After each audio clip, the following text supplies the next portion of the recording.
السلام علیکم دوستو، بن امیہ کا حسین و جمیل نوجوان موسیٰ ابن محمد ابن سلیمان ہاشمی اپنی عیش و عشرت، خوش لباس اور خوبصورت کنیزوں اور غلاموں کے جرمٹ میں زندگی بسر کرنے کا عادی تھا۔ انواع 1,03,000 دینار کی آمدنی تھی، جسے مکمل طور پر اپنے عیاشوں میں خرچ کر دیتا۔ اس نے شار عام پر نہایت بلند و بالا خوبصورت محل بنوایا رکھا تھا۔ اپنے محل میں بیٹھا کبھی تو وسیع گزرگاہوں کی رونقوں سے محسوس ہوتا اور کبھی پچھلی جانب واقع شاندار باغ میں مجلس طرف سجاتا۔ محل میں ہاتھی دانت کا بنا ہوا ایک قبہ تھا جس میں چاندی کی کیلیں تھی۔ اس کے بیچ میں ایک قیمتی تخت خاص شہزادی کے بیٹھنے کے لیے بنایا گیا تھا۔ موسیٰ اس پر شان و شوکت کے ساتھ بیٹھتا۔ ارد گرد دوست احباب کے نشستیں ہوتے، پشت پر خدام و غلام بادب کھڑے ہوتے۔ قبے کے باہر گانے والوں کے بیٹھنے کی جگہ تھی، جہاں سے وہ نغمہ و سرور کے ذریعے اس کا اور اس کے دوستوں کا دل بہلاتے، کبھی بھی رونق مجلس بلاتے۔ رات ڈلے عیش و عشرت سے تک کر کنیزوں میں سے جس کے ہمراہ چاہتا شب باشی کرتا۔ دن کو شطرنج کے بساطے جمتے، کبھی بولی سے بھی اس کے مجلس میں موت یا غم و آلام کا تذکرہ نہ چلتا۔ اسی عالم سرمستی و شباب میں 27 سال گزر گئے۔ ایک رات وہ اسی طرح عیش و عشرت میں محو تھا کہ یکایک ایک دردناک چیخ کی آواز ابری جو گانے والوں کی آواز کے مشابہ تھی۔ اس آواز کا کانوں سے ٹکرانا تھا کہ محفل پر سناٹا چھا گیا۔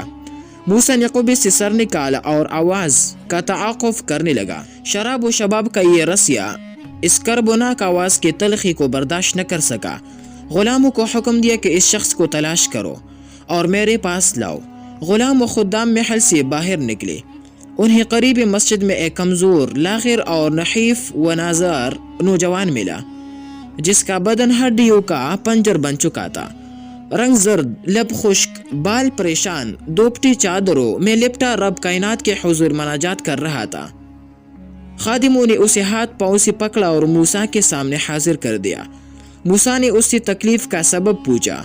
نوجوان نے کہا، دراصل میں قرآن پاک کی تلاوت کر رہا تھا۔ دوران تلاوت ایک مقام ایسا آیا کہ اس نے مجھے بے حال کر دیا۔ موسیٰ نے کہا، وہ کون سی آیت تھی؟ میں بھی تو سنوں۔ نوجوان نے تعوذ و تسمیہ کے بعد یہ آیت تلاوت کیے۔ اعوذ باللہ من الشیطان الرجیم، بسم اللہ الرحمن الرحیم، ان الابرار لفی نعیم، علی الارائک ینظرون، تعرف فی وجوہہم نضرة النعیم، یسقون من رحیق مختوم، ختامہ مسک، وفی ذلک فلیتنافس المتنافسون، ومزاجہ من تسنیم، عینا یشرب بها المقربون۔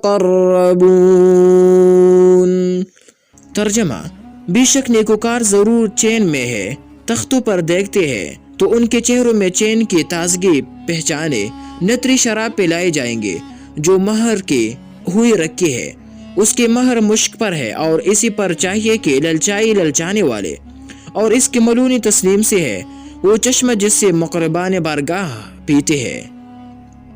تلاوت کرنے کے بعد نوجوان نے کہا، اے فریب خوردہ، بھلا وہ نعمتیں کہاں اور تیری یہ مجلس کہاں؟ جنتی تخت کچھ اور ہی ہوگا، اس پر نرم و نازک بستر ہوں گے جن کے استر صبر کے ہوں گے، سبز قالینوں بستروں پر ٹیک لگائی لوگ آرام کرتے ہوں گے۔ وہاں 2 نہریں ساتھ ساتھ بہتے ہیں، وہاں ہر پل کی 2 قسمیں ہیں، وہاں کی میوے کبھی ختم نہ ہوں گے اور نہ ان سے جنتیوں کو کوئی روکنے والا ہوگا۔ اہل جنت جنت کی پسندیدہ عیش میں ہمیشہ رہیں گے، وہاں انہیں کوئی ناگوار بات سنائی نہ دے گی۔ وہاں اونچی اونچی تختوں کے ارد گرد چمکدار آب خور قطار سے رکھے ہوں گے۔ یہ تمام نعمتیں اللہ کے فرمان بردار بندوں کے لیے ہوں گے، اور کافروں کے لیے کیا ہوگا؟ ان کے لیے آگ ہی آگ ہوگی، آگ بھی ایسی کہ کبھی سرد نہ ہونے والی۔ کافر اس میں ہمیشہ رہیں گے، ان کا عذاب کبھی موقوف نہ ہوگا۔ وہ اس میں اوندے منہ پڑے ہوں گے، اور جب انہیں سر کے بل گھسیٹتا جائے گا تو کہا جائے گا لو یہ عذاب چکو۔ ان پر اثر کلمات کے باعث موسیٰ کے دل کی دنیا میں انقلاب برپا ہو گیا دوستو۔ بے اختیاری میں تخت سے اترا اور اس نوجوان سے لپٹ کر رو پڑا۔ پھر تمام خدام و غلام وہ کنیزوں کو رخصت کر کے نوجوان کو ساتھ لے گھر کے اندرون حصے میں چلا گیا اور ایک بوریے پر بیٹھ کر اپنی جوانی کے ضائع ہونے پر خود کو ملامت کرنے لگا۔ نوجوان اسے دلاسا دیتے اور اللہ کے ستارے و غفاری یاد دلاتے رہے۔ اس عالم میں پوری رات گزر گئی۔ جب صبح ہوئی تو موسیٰ نے سچی توبہ کی، تازہ غسل کیا اور نوجوان کے ساتھ مسجد میں داخل ہوا، عبادت الہیہ کو اپنا مقصد بنا لیا۔